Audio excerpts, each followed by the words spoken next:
సంవత్సర పరిపాలన ఎలా అనిపించింది? గత ప్రభుత్వాలు సంక్షేమాలకు ఎక్కువ ఫోకస్ చేస్తూ ఇప్పుడు సంక్షేమంతో పాటు అభివృద్ధి అంటున్నారు. ఎలా నడుస్తుంది ప్రభుత్వంలో ఏ మాత్రం తేడా లేదండి. వైఎస్ జగనే రేట్ అండి నాకు తెలిసిన వరకు. బాగా వెళ్ళినాయి సార్. ఏం ఆయన చెప్పినన్ని చేశాడు. నవరత్నాలు జగన్ చేసిన తప్పేని చెప్పమని చెప్పండి. ఎవరైనా నవరత్నాలు ఇస్తా అని చెప్పి ఇచ్చాడు. ఆయన చేసిన మోసం జనాసుమేం తనలేదు. చంద్రబాబు నాయుడు అమలుగానే హామీలు ఇవ్వటం కానీ లేవు కదండి. శంఖపూర్ ఎన్నిసార్లు తిరుగుతాడు ఆయన. ప్రభుత్వం డబ్బు వేస్ట్ అవ్వడంతో తెలియదండి. శంఖపూర్ దేనికి వెళ్తున్నాయినా వాళ్ళు ఏం అవదండి. అక్కడ శంకరపూర్ టైము పోస్ట్ పోన్ చేయడానికి అంతే. ఈ 5 సంవత్సరాలు ఇలా జరిపేయడమే, ఏం జరగదండి. ఖచ్చితంగా అయినట్టే అంటున్నారు సార్. కంప్లీట్ అయిపోయిందండి. ఏమి జరిగిందండి? నాకు ఎవరో అసలు నాకే గ్యాస్ బండ్ కానీ ఇలా గ్యాస్ బండ్లో చేయాలని చెప్పి పంపించారు. నాకు ration card, white ration card, నేనేం పని చేయను. ఇక నానుడిగా పోయి నాలుగు ఎంతమందో ఉన్నారు. ఏం అవదండి. అంత పుట్టిమాట ఇదంతా. ప్రభుత్వ ఖజానాలో డబ్బులు లేవు, అరకొరగానే అన్ని అడ్జస్ట్మెంట్లు ఉంటాయి. ఆ మాట చెప్పచ్చు. ప్రజలు మోసం చేయడం దేనికి? నా దగ్గర డబ్బు లేదు, నేను చేయలేను, అమలుగానే హామీలు ఇచ్చాను, తప్పు నాకు ఒప్పుకోవచ్చుగా. ఎందుకు అంటే అచ్చెన్నాయుడు గారు కూడా చెప్పారు కదా సార్, సూపర్ 6 కు సంబంధించి ఆడబిడ్డ నిధి ఇవ్వాలంటే ఆంధ్రప్రదేశ్ అమ్మితే తప్ప డబ్బులు రావంటున్నారు కదా. అమ్ముదామని వచ్చారండి వీళ్ళు. గవర్నమెంట్ లో అమ్ముదామని వచ్చారండి. ఆంధ్రప్రదేశ్ అమ్ముదాం వచ్చారండి. అమలుగానే హామీలు తెలియ వీళ్ళకి నాలెడ్జీ లేదా? రాజకీయ నాలెడ్జీ పండితులకి వీళ్ళందరూ నాలెడ్జీ లేక ఎలా చెప్తున్నారండి? అమలుగానే హామీలు ఇందుకు ఏం చేద్దామని వచ్చారు? ఎవరు ముంచుదామని వచ్చారండి? అమలుకి చంద్రబాబు జగన్ మీద పెద్ద అధ్యయనం మాట్లాడేశారు. ఒక్కడికి చేస్తున్నారా చెప్పండి? లెక్కర కుంభకోణం జగన్ వరకు వెళ్తుందంటారు సార్. అరెస్టుల పర్వం చూస్తే మిథున్ రెడ్డి గారి తర్వాత ఈయన. వాళ్ళ వల్ల కాదండి. అరెస్ట్ చేస్తే వాళ్ళ వల్ల కాదు. అన్ని పిచ్చి మాటలు. జగన్ ఏం చేసి అరెస్ట్ చేస్తారు? ఆ తప్పుంటే చేస్తారండి. తప్పులేదు ఏం లేదండి. వీళ్ళందరూ ఊరికే జనాలను మాయ చేయడానికి, జనాలు గొర్రెల మందిని ఎవరు పెద్దలందరూ వాళ్ళు చెప్పినట్టే అలా మోసం చేయడం ఏం లేదండి. అమరావతి పనులు వచ్చే 3 ఏళ్ళు అవుతాయి. ప్రస్తుతానికి వర్షాభావ ప్రభావం వల్ల మేము చేయలేకపోతున్నాం అంటున్నారు నారాయణ. ఒక్కసారి అమరావతిలో చూడండి, మొత్తం చెరువు అయిపోయింది అక్కడ. ఏంటంటే ఎప్పుడు పుడుతారండి ఈ నీళ్ళు? వర్షాకాలం వెళ్ళిపోయి ఎండుద్దండి. ఎండాకాలం మళ్ళీ వర్షాలు పడతానే ఉంటాయి. అసలు అక్కడ అమలు కానిది. జగన్ ఆ రోజు చెప్పింది వైజాగ్ అంతా డెవలప్ అయిన ఏరియా కాబట్టి అక్కడ రాజధాని పెడతాను, తప్పులేదు. అది 30,000 ఎకరాలు 37 ఎకరాలు తీసుకురండి. ఎందుకండి? ఏమండి మనకు అంతంత మాత్రమే అంత రిలీజ్ వ్యాపారం జరిగిపోతుంది. వెంచర్ లేదు అక్కడ.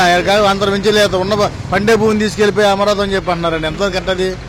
ఎంతో కట్టండి ఇది. సింగపూర్కి మరొకసారి అవకాశం ఇస్తాం కట్టడాలకి. పాతగా ఆగిపోయినాయి అన్ని కూడా మళ్ళీ ఒకసారి రీస్ట్రక్చర్ చేయడానికి వచ్చానని ఆయన మాట్లాడుతున్నారు. ఎలా అని? సింగపూర్ లేదు, ఏం లేదండి. ఇన్ని పిచ్చి మాటలండి. అక్కడికి వెళ్ళినా ఏమో వస్తారు, మళ్ళీ చూస్తారు, మళ్ళీ ఇలా టైం జరిగిపోవడంతో ఏమి లేదండి. అసలు ఏం అవదు. అమరావతి రైతులు భూములు ఇచ్చారు కాబట్టి వాళ్ళకి ఫ్లాట్లు 1 నెలలో ఇస్తామని మనం చెప్తున్నారండి. ఏడుతున్నారు అమరావతి రైతులు, ఏడుతున్నారు. ఇచ్చి ఫ్లాట్లు ఇచ్చి ఏడుతున్నారు. వాళ్ళు ఎందుకు ఇచ్చామని.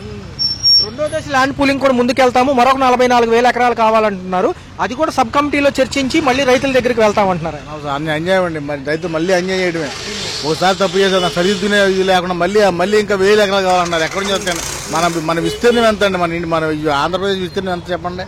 ఇలా 1,000 ఎకరాలు రాజధాని కోసం తీసుకుంటే సామాన్య పరిస్థితి ఏంటి? సింగపూర్ ప్రజలు P4 లో పాల్గొనమంటున్నారు సార్. పేదరిక నిర్మూలనకి ఇది ఒక కొత్త విధానం. అందరూ వచ్చి ఆదుకుంటే కనుక పేదరికాన్ని నిర్మూలించవచ్చు అంటున్నారు కదా. ఏమోనండి నాకు అన్ని పిచ్చి మాట.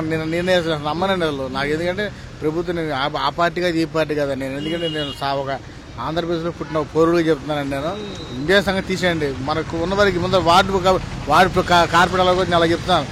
సో చక్కగా పండే పంటల భూమిని తీసుకెళ్లిపోయి రాజధాని అని చెప్పేసి అసైన్ భూమి మనకు చాలా ఉన్నాయండి. అక్కడే పెట్టుకోవాలండి. ఎందుకండి 1,000 ఎకరాలు డెవలప్ చేస్తాం? ఏం డెవలప్ చేస్తారండి? ముందర మన పరిస్థితి అంతా మనం ముట్టిన అప్పులు ఉన్నాయి. ఆంధ్రప్రదేశ్ నుంచి డైరెక్ట్ గా సింగపూర్ కు ఫ్లైట్లు వేయబోతున్నాము. విశాఖపట్నము మరియు విజయవాడ ఇటు పక్క చూసుకుంటే తిరుపతి నుంచి కూడా అంటున్నారు సార్. దేనికంటారు? ఏముందండి అన్ని పిచ్చి మాటలు సార్. ఇవన్నీ నేను ఎలా చెప్పాలండి? ఎవరైనా కానీ ఎలా ఉంటుందంటే పార్టీ గురించి మాట్లాడుతుంది. ఆ సింగపూర్ లేదండి. ఉన్నది ఇక్కడ శుభ్రంగా ఇంటి పుట్టిగల సరిగా. ఎందుకంటే ఇక్కడ ఏమి ముట్టినండి అప్పులండి. లక్షల కోట్లు అప్పులు చేస్తున్నారండి. ఎప్పుడు తీరుతాయండి? అయ్యి నాకు అర్థం కాదు. ఎప్పుడు డెవలప్ అవుతుంది? ఎప్పుడు మళ్ళీ ఇంకా అప్పులు చేయటం? సింగపూర్ దేనికి అప్పులు చేయటగా? ఎవడో ఇద్దరు చూపిస్తారు ఆ మాటలు. మళ్ళీ అప్పుడు మళ్ళీ ఇంకా అప్పుల్లో కూరుపోవడం సార్. ఏం లేదండి. మన జీవితం పెట్టుబడి సాయం ఇవ్వలేదు. అన్నదాత సుఖీభావ కింద ఆగస్టు అంటున్నారు. ఆడబిడ్డ నిధి మహిళలకు డబ్బులు ఇవ్వాలి. 1,500 చొప్పున సంవత్సరం వారు 18,000 ఇవ్వాలి. ఇటుపక్క చూసుకుంటే నిరుద్యోగ భృతి ఉంది. మళ్ళీ మహిళలకు ఉచిత బస్సు ప్రయాణం అంటున్నారు. ఏం అవ్వదండి. ఏమి ఇవ్వడో అంత పుట్టి మాటలండి. ఏదో ఫస్ట్ సంవత్సరంగా అందరూ కొడుతున్నారు కాబట్టి అమ్మఒడి ఇచ్చారు కానీ తర్వాత ఉత్సవం చూడమని చెప్పండి. 5 సంవత్సరాలు ఇచ్చి అప్పుడు అమ్మఒడి చాలు గొప్ప అయినా. పరిపాలన ఏ అంశాలు బాగున్నాయి సార్? రాజధాని పనులు బాగా వేగవంతం అవుతున్నాయని మంత్రి నారాయణ గారు అంటున్నారు. ఎక్కడా ఆగట్లేదు. వర్షాభావ ప్రభావంతో ఇంటర్నల్ వర్క్స్ జరుగుతున్నాయి. ఖచ్చితంగా తొలి దశ పనులన్నీ కూడా 3 ఏళ్లలో పూర్తి చేస్తాము. మాకు ఇచ్చిన టైంలో 9 నెలలు వీటికే పోతున్నాయి అంటున్నారు వర్షాభావ ప్రభావం వల్ల. ఎలా అనిపిస్తుంది? మాట చెప్పాలి కదా, ఏదో చెప్పాలి కదా జనాలకి. అయిపోతుంది ప్రారంభించాం అయిపోతుందని చెప్పాలి కదా, ఏదో ఒకటి మాట చెప్పాలి కదా. అది అవుతాయి అంటారా సార్ త్వరితగతిన, లేకపోతే ఇలా? మరి ఏమోనండి, నాకు నమ్మకం తక్కువగా ఉంది. గత ప్రభుత్వం సంక్షేమం మీద ఫోకస్ పెట్టింది, సంక్షేమం అయితే నిదానంగా అవుతుంది. ఆగస్టులో ఒకేసారి 3 పథకాలు అంటున్నారు. ఏదైతే మొన్న రైతుల పెట్టుబడి సాయము, ఆడబిడ్డ నిధి, తర్వాత చూసుకుంటేనేమో నిరుద్యోగ భృతి కూడా అంటున్నారు. మరి ఎలా అనిపిస్తుంది సార్ ఇవన్నీ? ఇవన్నీ పెద్ద అవగాహన లేదు సార్, నాకు పెద్ద అవగాహన లేదు. నాకు కరెంట్ ఛార్జీలు ఎలా అనిపిస్తున్నాయి? కొంచెం స్మార్ట్ మీటర్ల ఎఫెక్ట్ కూడా ఉంది. కరెంట్ ఛార్జీలు అంటే తెలుస్తుంది, ముందు తెలుస్తుంది వ్యవహారం. ఇప్పుడు ఆల్రెడీ స్ట్రైక్ చేశారు కదా, ఆల్రెడీ చేస్తున్నారు కదా, పార్టీ వాళ్ళు చేస్తున్నారు కదా. మరి ఆగిందో రన్నింగ్ లో అయితే తెలియదు నాకు. కొత్తగా స్మార్ట్ మీటర్లు వస్తే మళ్ళీ ఎక్కువ అవుతాయి అంటున్నారు, నిజమేనా? మరి అవుతుంది మరి ఎక్కువ, ఎందుకంటే వాళ్ళు విరిగిపోతే మరి ప్రభుత్వం వాళ్ళు ఏదో దానికి కంపెనీకి ఇచ్చేయాలి కదా, ఏదో కంపెనీ తీసుకోవాలి కదా. వాళ్ళకి తగ్గించేవాళ్ళంటే రేట్లు పెంచుకునే అవకాశాలు ఉన్నాయి. లిక్కర్ కుంభకోణం గురించి ఏమంటారు సార్? అది ఏదంతా అవగాహన లేదు సార్, నాకు అవగాహన లేదు. రోడ్ల వ్యవస్థ ఎలా ఉంది? రోడ్లు వేస్తాం ఇప్పుడే ఎక్కారు కదా, సంవత్సరం అయింది, చూస్తే తెలియదు సార్. గవర్నర్ పేట పాత బస్ డిపోనేమో లూలు మాల్కి ఇస్తామంటున్నారు. ఈ లూలు మాల్స్ గురించి వినే ఉంటారు, కొత్తగా గవర్నమెంట్ తీసుకొస్తుంది. ఎందుకంటారు పాత బస్ స్టాండ్ అలా చేయడం మంచిదేనంటారు? అంటే మరి ఆర్థికంగా డబ్బులు ఎక్కువగా వస్తాయని చెప్పి, దాని మీద రావట్లేదు అని చెప్పి, ఆర్థికంగా ఏమైనా వస్తాయని చెప్పి, కమర్షియల్ కాంప్లెక్స్లు కడితే ఏమైనా వస్తాయని చెప్పి ప్రభుత్వ కార్పొరేషన్ కి అలాంటి ఏర్పాట్లు చేసుకుంటున్నారు. నెల రోజులు ఓపిక పడితే కనుక రైతులకు కూడా ఫ్లాట్లు ఇస్తామంటున్నారు. అమరావతికి భూములు ఇచ్చిన వాళ్ళకి ఎలా అనిపిస్తుంది? వాళ్ళు కూడా కొంచెం వెయిట్ చేస్తున్నారు ఎప్పటి నుంచో. ఈ కౌలు కూడా సరిపోవట్లేదు అంటున్నారు. ఎప్పుడో 11 ఏళ్ల క్రితం నిర్ణయించిన కౌలుగా అంటున్నారు కదా. ఎలా నిదానంగా అవుతుందండి, నెలలో వాళ్ళు చెప్పినంత టైంలో అవదు, ఎందుకంటే నిదానంగా అవుతుంది. మరి నిజమేనా సార్? పాత ప్రభుత్వం 3 ముక్కలు ఆట ఆడిందని నారాయణ గారు అంటున్నారు. అందుకే మాకు లేట్ అయిపోయింది కట్టడాలు ఇవన్నీ కూడా. ఒకళ్ళ మీద ఒకళ్ళు వేసుకోవడం సహజం. అదే పోయిన వాళ్ళ మీద వీళ్ళు పోయిన తర్వాత ఇంకోళ్ళు అంటాం. జనరల్ గా అన్ని చోట్ల అలాగే ఉంది పరిస్థితి. ఇప్పుడు వాలంటీర్ వ్యవస్థ సంక్షేమాలు అందించారు జగన్ గారు, ఎలా అనిపిస్తుంది? మరి ఇప్పుడు ఏమైపోయినాయి, ఎందుకని ఇంత లేట్ అవుతుంది? వాలంటీర్ వ్యవస్థ అంటే అప్పుడు కొంచెం పర్వాలేదు, కానీ ఇప్పుడు మరి ఏదో వాళ్ళకి చెప్పట్లో లో బడ్జెట్ వలన ఇలాంటివన్నీ తీసేసుకుంటూ ఉండాలి.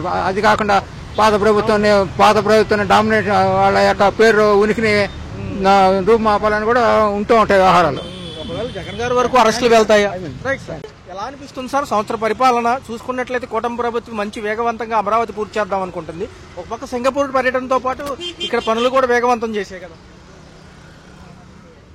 జరుగుతున్నాయి, జరగకుండా ఆగట్లేదు. అమెరికా సింగపూర్ పర్యటన చేసి ఇక్కడ చేయాల్సిన పనులు జరుగుతున్నాయి. కాకపోతే స్పీడ్ కాకపోయినా సరే జరగడం జరుగుతున్నాయి. అది సార్ 3 సంవత్సరాల్లో కూడా 9 నెలలు వర్షాభావ ప్రభావంతో కొంచెం నిదానం అవుతుందని చెప్పారు. ఒక పక్క చూసుకుంటే అపోహలేమి నమ్మొద్దు. గత ప్రభుత్వాల్లో 3 ముక్కలు ఆడటం వల్లే గతంలో నిర్వీర్యం అయ్యాయి. అవన్నీ కూడా మళ్ళీ జంగిల్ క్లియరెన్స్ అయినాయి కాబట్టి మొత్తం అంతా వేగంగా జరుగుతుంది. ఆ బాండ్ల రూపంలో కూడా తీసుకున్నాం. ఎన్ని నెలల్లో కాంట్రాక్ట్ పూర్తి చేస్తారో కూడా అని చెప్తుంది జరిగింది. ఎలా ఉందంటే ఇంకా అంతే అవుతుంది, కానీ ఆగడం ఉండదు. కాకపోతే కొద్దిగా లేట్ అవుతుంది, అంతకని ఇంకేం లేదు. సింగపూర్ నుంచి డైరెక్ట్ గా తిరుపతి కానివ్వండి, ఇటు విశాఖపట్నం కూడా ఫ్లైట్లు వచ్చేటట్టు చూస్తామంటున్నారు చంద్రబాబు గారు. ఖచ్చితంగా చేసి తీరుతాము. గతంలో ఉచితంగానే నాకు సింగపూర్ ప్రభుత్వం ఏదైతే మాస్టర్ ప్లాన్ అమరావతి ఇవ్వడం జరిగింది అని అంటున్నారు. P4 భాగస్వాములకండి, P4 విధానంతో పేదరిక నిర్మూలన కూడా కావాలంటున్నారు కదా. ఎలా అంటే అవకాశం ఉంటే రావచ్చు, తప్పే ఉంది. ఇప్పుడు పక్క ఊర్లో వెళ్ళటాకే ఫ్లైట్లు వచ్చేస్తున్నాయి అంటున్నారు. ఇంకా అలాంటిది సింగపూర్ నుంచి ఇక్కడికి రావడం తప్పేం లేదు, రావచ్చు. 3 ఏళ్లలో తొలిదశ పనులు పూర్తి చేస్తామంటున్నారు సార్. ఖచ్చితంగా భవనాలు, ఈ గవర్నమెంట్ ఆఫీసులు అన్ని కూడా ముందు పూర్తి అయిపోతే మిగతాది ఇది ఒక నెల రోజులు టైం ఇవ్వమన్నారు. ఎవరైతే రైతులకి ఫ్లాట్లు ఇవ్వాలి కదా సార్ భూముల కింద, అది కూడా ఇస్తామంటున్నారు. అదే మరి వాళ్ళందరికీ ఇచ్చి అంతా ఏర్పాటు చేసుకోవాలి, టైం పట్టుద్ది కదా. ఈ 3 ఏళ్ళు అవుతుందో లేకపోతే నెక్స్ట్ టైం మరి వచ్చిన సంవత్సరం అవుతుందో ఆటోమేటిక్ అవుతుంది కదా, టైం పడుతుంది అనమాట. అది సూపర్ 6 ఏమంటారు సార్? కొంచెం లేట్ అయినా పర్లేదు అంటారా, లేకపోతే త్వరితగతిని ఇవ్వాలంటారు? గత ప్రభుత్వం ఇవ్వాలంటే ఈ పనులన్నీ ఒకేసారి ఆయన అనుకున్నాం మాత్రం అవ్వమండి, టైం పట్టుద్ది. దాని పైన వాళ్ళు కింద వాళ్ళు అందరికి పర్మిషన్లు ఇవన్నీ ఉంటాయి కాబట్టి, ఈయనకన్నా పైన వాళ్ళు ఉంటారు కాబట్టి టైం పట్టుద్ది. కాదు అవటాగా అవుతాయి. ఆగస్టులో 3 పథకాలు ఉన్నాయి సార్ ఒకేసారి. ఉచిత బస్సు ప్రయాణం, ఆడబిడ్డ నిధి, దాంతో పాటు రైతులకు పెట్టుబడి సాయం కూడా ఉంది. ఎలా అనిపిస్తుంది 3 ఒకేసారి అమలంటే? అధిక బడ్జెట్లు అవుతాయి కదా. అధిక బడ్జెట్లు అవుతాయి, కానీ 3 అవ్వకపోయినా ఏదైనా ఒకటి గ్యారంటీ అవుతుంది అనుకుంటున్నాను. అది అండి. చూసుకున్నట్లయితే ఒక సంవత్సర పరిపాలన అనంతరం కూడా గతంలో దావోస్ వెళ్లారు, అంతకుముందు ఒకసారి సింగపూర్ వెళ్లి రావడం జరిగింది. మరొకసారి సింగపూర్ కంపెనీలకు అమరావతి కట్టడానికి ఆస్కారం కల్పిస్తూ వాళ్ళని ఇక్కడ పిలిపిస్తున్నారు. చూసుకుంటే మాస్టర్ ప్లాన్ కూడా అప్పుడు ఉచితంగానే ఇచ్చారు నాకు సింగపూర్ ప్రభుత్వం. ఏదైతే ఉందో ఇవన్నీ కట్టడాలకు సంబంధించి మెయిన్ బిల్డింగ్స్ ఏవైతే ఉన్నాయో ఇవన్నీ కూడా ఆర్గనైజ్డ్ గా చేసేది సింగపూర్ ప్రభుత్వం అని చెప్పి ఆయన నమ్ముతున్నారు. ఎలా అనిపిస్తుంది? డెవలప్మెంట్ ఎలా వెళ్తుంది? డెవలప్మెంట్ సింగపూర్ అప్పుడు మంచిగా చేసి 3 వంతులు అయిపోయిన దాన్ని పిచ్చి మొక్కలన్నీ సింగపూర్ వాళ్ళు పారిపెట్టేట్టు చేశారు జగన్ ప్రభుత్వం. ఇప్పుడు మనం సింగపూర్ మన చంద్రబాబు నాయుడు గారు వెళ్ళారు కాబట్టి, ఒక విజన్ గల నాయకుడు కాబట్టి మేము ఎంత ఆశపడుతున్నాం. రియల్ ఎస్టేట్ మేము చేసేది అసలు ఈ 5 సంవత్సరాలు జగన్ ప్రభుత్వంలో మేము ఏమి అంత అన్యాయంగానే అయిపోయాం. ఇప్పుడు మనకి అంతా అమరావతి కొడుకు చేస్తున్నారు. ఇప్పుడు బాగానే ఉంది. రోడ్లు అయితే చక్కగా ఉన్నాయండి. ఒక్క మనకి అక్కడ గుడివాడ విజయవాడ రోడ్డు అమ్మో అసలుకి వెళ్ళలేకపోయేవాళ్ళం. ఇప్పుడు ఏదైనా రోడ్లు కానివ్వండి అంతా డెవలప్. పక్క మంత్రి నారాయణ గారు కూడా చెప్తున్నారు మేడం, చూసుకున్నట్లయితే అపోహగా ఏమి నమ్మొద్దు, వర్ష ప్రభావం వల్ల కొద్దిగా లేట్ అవుతున్నాయి తప్ప ఇంటర్నల్ వర్క్స్ జరుగుతున్నాయి, అన్నీ జరుగుతున్నాయి. రోడ్లు విజయవాడ నుంచి భీమవరం మేము వెళ్ళాలంటే భయం వేసేది. ఇప్పుడు అలా లేదు, అంత బాగుంది. మన లోకేష్ గారు కానివ్వండి ఎవరైనా వీళ్ళు మొత్తం మనకి తెలుగుదేశం ప్రభుత్వం అయితే సూపర్ అండి. ఖచ్చితంగా హామీ ఇస్తున్నారు మేడం, 3 ఏళ్లలో తొలిదశ పనులన్నీ పూర్తి చేస్తారు. ఇప్పుడు హైదరాబాదు ఎలా అయింది, మనకి విజయవాడ ఈ అమరావతి కానీ చుట్టుపక్కల ప్రాంతాలంతా కానీ కంపల్సరీ చేస్తారు. ఇటు పక్క చూసుకుంటేనేమో డైరెక్ట్ గా విశాఖపట్నము మరియు తిరుపతి నుంచి కూడా డైరెక్ట్ గా సింగపూర్ కి విమానాలు కావాలని అక్కడ తెలుగు ప్రజలు కోరుకుంటున్నారు. ఏదైతే భాగస్వామ్యం కండి P4 పథకంలో పేదరిక నిర్మూలనకు కూడా మీరు కనుక వస్తే నేను ఎంతవరకు సంపద సృష్టి మార్గాలు చేయగలను, కొంతమంది ధనికులు ఆదుకుంటే ఈ పేదరికాన్ని నిర్మూలించవచ్చు అనేది చంద్రబాబు నాయుడు గారి వాదన. గతంలో వచ్చిన గ్యాప్ వల్ల కొంచెము ఈ లేట్ అవుతుంది అమరావతి పనులను కూడా సింగపూర్ లో ఆయన చెప్పడం జరిగింది. అలా లేట్ అవుతుందండి. ఇప్పుడు మనకు అక్కడ ఈ రాజధానిలో పనులు మొదలుపెట్టి మళ్ళీ 5 సంవత్సరాలు చంద్రబాబు నాయుడు గారు వచ్చినట్టు అయితే మనకి చాలా బాగుండేది. ఇక ప్రజలు ఒక 5 సంవత్సరాలు ఒక రౌడీ ప్రభుత్వం అయిపోయింది అది. ఇప్పుడు మనకి ఈయన చంద్రబాబు నాయుడు గారు చేస్తారు. అదే కొంచెం టైం పడుతుందండి. ఇప్పుడు మనం పుట్టగానే పిల్లలు లేచి నడవలేరు కదా, అలాగే మనకి చేస్తారు. మాకు నమ్మకం ఉందండి బాగా. కేటగిరీస్ వైజ్ గా ఎక్కడైతే కట్టడాలు ఉన్నాయో అవన్నీ కూడా బాండ్ రూపంలో కాంట్రాక్టర్ల దగ్గర నుంచి కూడా బాండ్స్ తీసుకున్నాము. ఎప్పుడెప్పుడు అంటే 2 years 1 year 1.5 year ఎలా పూర్తి చేస్తామని కూడా బాండ్స్ కూడా ఇచ్చారండి ఇంజనీర్స్. సో ఈ విధానంగా చూసుకుంటే అమరావతి భూములు ఇచ్చారు కదా, రైతులకు కూడా ఫ్లాట్లు ఇస్తామంటున్నారు. ఒక 4 రోజులు ఓపిక పడితే ఇవన్నీ తేలిపోతాయి. అవునండి, ఒక 1-2 నెలల్లో కొలిక్కి వస్తుందండి. ఎలా ఉంటుంది మరి? క్వాంటమ్ వ్యాలీ అంటున్నారు, పెద్ద పెద్ద ప్రాజెక్టులు అంటున్నారు, విశాఖపట్నం ఐటీ హబ్ తో పాటు ఇక్కడ కూడా వస్తుంది, కంపల్సరీ చేస్తారు. చూస్తే సంవత్సర పరిపాలన అవుతుంది. ఒక పక్క ఏదైతే చెప్పిన హామీల ప్రకారం కూటమి ప్రభుత్వం ముందుకు వెళ్తుందంటారా? ఏమి అనిపిస్తుంది? ఈ సింగపూర్ పర్యటన ఎలా ఉంది? అంతా బాగానే ఉండిద్ది. ఇప్పుడు ఆల్రెడీ అన్ని విషయాలు చెప్పినట్టే చేస్తున్నారు కాబట్టి ఇది కూడా సింగపూర్కి ఇప్పుడు తిరుపతికి ఇదంతా లైన్ చేయాలని చెప్పేసి వాళ్ళు మంచి వ్యతిరేకంగానే ఉన్నారు. బాబు గారు మాట్లాడడం జరిగింది, గతంలో పాత ప్రభుత్వాలు కొంచెం గ్యాప్ వచ్చింది, మరి అదంతా కూడా సరిదిద్దడానికి నేను వచ్చాను, మరొకసారి అవకాశం కల్పిస్తాం. సింగపూర్ మాస్టర్ ప్లాన్ నాకు ఉచితంగా అప్పుడు వీళ్లే ఇచ్చారు, ఏదైతే సంబంధించిందో ఆ రాష్ట్రంలో అమరావతి కట్టడానికి ఈ ప్లాన్ అనేది వాళ్ళు ఉచితంగా ఇవ్వడం నాకు బాగా అనిపించింది, వీళ్లే కట్టగలరు ఎక్కడైనా కానీ అని చెప్పి ఆయన నమ్ముతున్నారు. ఎలా ఉంటుంది? మళ్ళీ ఒకసారి సరి చేయడానికి వెళ్ళారు కదా. సింగపూర్ ప్లానింగ్ తెచ్చింది కూడా ఆయనే. అందుకు ముందు మొత్తం వాళ్ళు వచ్చారు, చూసారు, అంతా అయిపోయింది. దానికి లైన్ చేశారు, అయిపోయింది. లేక మధ్యలో ఏం చేసిందంటే ఎలక్షన్ జరగడం వల్ల ప్లేట్ మారిపోయింది, వాళ్ళు ఆగిపోయారు. మళ్ళీ వాళ్ళే కావాలని చెప్పేసి సేమ్ ప్లాన్ ఉంది కాబట్టి ఆ ప్లాన్ ప్రకారంగా వర్కౌట్ చేసుకోవాలని చెప్పేసి ఆయన మళ్ళీ వెళ్ళి వాళ్ళ దగ్గరికి వెళ్ళారు. అక్కడ తెలుగు ప్రజలతో మమేకమై అడగడం జరిగింది. P4 దాంట్లో కూడా భాగస్వాములు అయితే మీరు కూడా కొంత కాంట్రిబ్యూట్ చేయగలిగితే, అంటే కొంత అమౌంట్లు కానీ ఇవి కానీ ఇవ్వగలిగితే పేదరిక నిర్మూలనకి అది కూడా బాగా హెల్ప్ అవుతుంది. నేను ఎంతవరకు కూడా పరిపాలనకు సంబంధించి లేకపోతే లాంగ్ టర్మ్స్ గురించి నేను ఆలోచించగలను అంటున్నారు. వీటితో పాటు బర ప్రజలు అక్కడ సెటిల్ అయిన వాళ్ళు కూడా వస్తే ఇక్కడ నమ్మకంతో కంపెనీలు కానీ పెట్టుబడులు కానీ ఆల్రెడీ 3 కంపెనీలు రెడీగా ఉన్నాయి అంటున్నారు. అలాగే బాగా బల్క్గా ఉన్న వాళ్ళు ఉన్నారు, చేయాలనుకుంటే సాయం చేయొచ్చు వాళ్ళు. ఇప్పుడు వాళ్ళు చెప్పే విధానాన్ని బట్టి వాళ్ళు కూడా ఏమన్నా మైండ్ సెట్ మారి మనం దేశానికి మా అభివృద్ధి చెందేటప్పుడు మనం కూడా ఎంత ఇస్తే బాగుండేది అనుకుంటే ఇంకా రైట్గా ఉండేది. దీనికి కూడా కొంచెం సంతోషంగా ఉండేది. 4 చేతులు అయితే అమ్మనే డెవలప్ త్వరగా వచ్చేసింది. వాళ్ళు ఏమంటున్నారంటే ఒక పక్క ఇటు విజయవాడ నుంచి కానివ్వండి, ఇటు అమరావతి కానివ్వండి, ఒక పక్క విశాఖపట్నం, తిరుపతి నుంచి కూడా విమానాశ్రయం నుంచి డైరెక్ట్ ఫ్లైట్లు సింగపూర్ కానీ అడుగుతున్నారు. అది కూడా మేము ఖచ్చితంగా చేసి తీరుతాము వచ్చే ఒక 2 సంవత్సరాల్లో అని చంద్రబాబు గారు నమ్మకంగా చెప్తున్నారు. ఎలా అనిపిస్తుంది? రాజధాని అన్నాక ఫ్లైట్ కంపల్సరీగా ఉండాలి. ఇప్పుడు నలుమూల 4 దేశాల నుంచి వచ్చే వాళ్ళకి ఫ్లైట్ ప్రకారం ఉంటే అన్ని రౌండ్స్ ప్రకారం తిరిగేస్తారు, మొత్తం వచ్చేసింది. ఆల్రెడీ ఎయిర్పోర్ట్ కి దానికి కేటాయించేసిన భూములు కూడా ఉన్నాయి, దాన్ని ఎయిర్పోర్ట్ చేసేసుకుంటాడు, ఆటోమేటిక్ అదే వచ్చేస్తుంది. విజయవాడ పక్కన ఉన్న అమరావతికి సంబంధించి మంత్రి నారాయణ గారు కూడా వేగవంతంగా పనులు ముందుకు సాగేటట్టు చూస్తున్నారు. ఎక్కడికక్కడ పర్యవేక్షణతో పాటు ఇంత టైం అని పెట్టి బాండ్లు తీసుకుంటున్నారు ఇంజనీర్ల దగ్గర నుంచి. మీరు ఎంత లోపల కంప్లీట్ చేయగలరు? ఎప్పుడెప్పుడు అవుతాయి? ఈ సంవత్సరంన్నర 2 సంవత్సరాలు మీరు ఇవ్వండి, బాండ్స్ రాసి ఇవ్వండి అగ్రిమెంట్ ప్రకారం అంటున్నారు. ఎలా అనిపిస్తుంది? అది ఎందుకంటే వాళ్ళకు కూడా మంచిదేనండి ఇస్తే. అంటే మామూలుగా చేయటం అంటే ఆ చేద్దాం అని అశ్రద్ధ లేకుండా ఒక భయంగా ఉండిద్ది. నాకు 1 సంవత్సరంన్నర 2 సంవత్సరాలు ఇచ్చాడు, ఈ వర్కౌట్ చేయాలి నేనని 4 చోట 4 కాంట్రాక్టులు ఇచ్చుకొని త్వరగా పూర్తి చేసేయాలనుకో తొందరగా పూర్తయింది. అది ఎక్కువ కాలం వెనకబడకుండా తొందరగా పని అయిపోద్ది. కేటగిరీస్ వైజ్ గా ఎక్కడెక్కడ ఏం కట్టడాలు కట్టాలో ఆల్రెడీ ప్లానింగ్ ఇచ్చేసాము. పనులన్నీ జరుగుతున్నాయి. వర్షాభావ ప్రభావం వల్ల ఇంటర్నల్ పనులు జరుగుతున్నాయి. వేరే ప్రభుత్వాలు, పాత ప్రభుత్వాలు చెప్పే ఏమీ నమ్మొద్దు. ఈ అపోహలన్నీ కూడా వదిలేసి రైతులకి 1 నెలలో ఎక్కడైతే ఫ్లాట్లు ఇవ్వాలో అక్కడ కూడా ఇస్తామంటున్నారు ఈ భూములు తీసుకున్న రైతులు. ఆల్రెడీ జరుగుతూనే ఉంది, వర్షం పడతానే ఉంది, మనం చూస్తూనే ఉన్నాం. నేను రోజు వెళ్తానే ఉన్నా, చూస్తూనే ఉన్నా. ఆ నీళ్లు ఏంది పాడింది లాగించుకుంటా అటు అనుకుంటా ఇటు అనుకుంటా వాళ్ళు బురద నైట్ చేస్తానే ఉండాలి. ఏదైతే గవర్నమెంట్ శాఖ బిల్డింగ్లు, ఐఏఎస్ ఐపీఎస్ అధికారులు కానివ్వండి, ఇవన్నీ కూడా త్వరితగతిన అవుతున్నాయంటున్నారు. ఎక్కడా కూడా ఆగే ప్రసక్తి లేదంటున్నారు.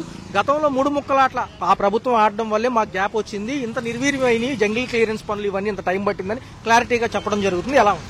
అసలు అది జరిగింది అదేగా, కరెక్ట్ గా జరిగింది అదేగా. అసలు ఆ రోజు ఏడా అని 3 చోట్ల అని చెప్పి 4 చోట్లని జనాన్ని అటు ఇటు పరిగెత్తిచ్చిన మాట వాస్తవేగా. ఇప్పుడు అటు చెప్పబట్టే జనాలు కూడా వెనక్కిపోయింది. అసలు ఇది అసలు ఉండిద్దో ఉండదో అని చెప్పేసి భయపడ్డారు. ఎవరు వచ్చి డబ్బులు ఎవరు పెట్టుకుంటారు? పెట్టిన తర్వాత నా దగ్గర లేదు, నేను చేయట్లేదంటే అప్పుడు నేనేం చేయాలి? అంతా అర్థమైపోయింది కదా. అందుకోసమే ఇప్పుడు ఈయన వస్తే వీళ్ళకి నమ్మకం ఇది ఏడ ఉండిద్దని. కావాలని దాన్ని బట్టి కూడా స్పీడ్ గానే వర్క్ జరుగుతుంది. కొత్త చేశారు, కావాలంటే వెళ్ళి చూసుకోవచ్చు, డౌట్ ఏమొద్దు. మాజీ ప్రభుత్వాలు కొంచెం ఈ లూలు మాల్ కు సంబంధించి కొంచెం గందరగోళం నెలకొనేటట్టు చేస్తుంది అంటున్నారు. లూలు మాల్ పాత గవర్నర్పేట బస్సు డిపోకి సంబంధించి ఈ ప్లేస్ లో కట్టబోతున్నారు. కొంచెం అది కూడా ఒక సంపద సృష్టికి మార్గంగా చెప్పుకోవచ్చు. ఖాళీగానే ఉంటుంది కదా. మంచిదేగా అవన్నీ ఖాళీగా ఉండండి, కొద్ది శుభ్రం చేసి ఇంకొద్ది గడారిగా ఉంచే అందరూ ఉపయోగపడుతుంది. ఈ సైడ్ చిన్న వ్యాపారస్తులు కూడా రోడ్లు ట్రాఫిక్ లేకుండా కొంచెం పక్కకుండా చేసుకోండి అంటున్నారు, కానీ వాళ్ళని ఇబ్బంది ఏం పెడతలా. వెనక్కుండండి, అదరిల్లోడు పోనిచ్చండి. మీ దగ్గరే ఉండి మీరే ఆ యాక్సిడెంట్ చేసుకుని మీరే గొడవలు పెట్టుకుని మీరు కేసులు పెట్టుకోవటం ఎందుకు? మీరు దూరంగా ఉంటే వెళ్ళిపోతారు. పోలీస్ శాఖ వారు కూడా, సిఐ గారు కూడా బాగానే చేస్తున్నాడు. అందరికి పిలిచి మర్యాదగా అబ్బాయి ఇలా జరుగు, ఎట్టెళ్ళు, నిన్ను నమ్ముకొని ఇదే 4 ఉన్నారు ఇంటి దగ్గర, హెల్మెట్ పెట్టుకో, నా కోసం కాదు, నీ కోసం కాదు, మన ఫ్యామిలీ కోసం అని జాగ్రత్త కూడా పిలిచి మరీ చెప్తున్నాడు. అలా కొట్టట్లేదు, తిడతలేదు, నీ సేఫ్టీ కోసమే అని కూడా మరీ చూస్తూనే ఉన్నారు. మనం ఎంత జాగ్రత్తగా ఉండి, ఎంత సేఫ్టీగా ఉండి, మనం అంత పక్కగా ఒదిగి బాగా పని చేసుకుంటే అంత ఉంటాం. ఆగస్టులో ఒకేసారి 3 పథకాలన్నా చూసుకున్నట్లయితే 2వ తారీఖు నుంచే మొదలవబోతున్నాయి. రైతులకు పెట్టుబడి సాయంతో పాటు ఆడబిడ్డ నిధి, మహిళలకు ఉచిత బస్సు ప్రయాణం 15 నుంచి. ఎలా అనిపిస్తుంది? అన్నాడు, ఓకే అన్నాడు. అది ఆల్రెడీ చెప్పేశాడు. రేపు ఆగస్టు 15కి ఓకే చేశారు, రిలీజ్ చేస్తున్నాడు, రిలీజ్ అయింది. హలో, తెలుగు రాజ్యం ఛానల్ చూస్తున్నారా? సామాజిక రాజకీయ జీవన చిత్రణే తెలుగు రాజ్యం. అతిశయోక్తులు, అసత్యాలు ఉండవు. రాజకీయ కోణం కాదు, ప్రజా కోణమే కొలబద్ద. తెలుగు రాజ్యం వీక్షణ మీ ఉత్తమ అభిరుచికి నిదర్శనం.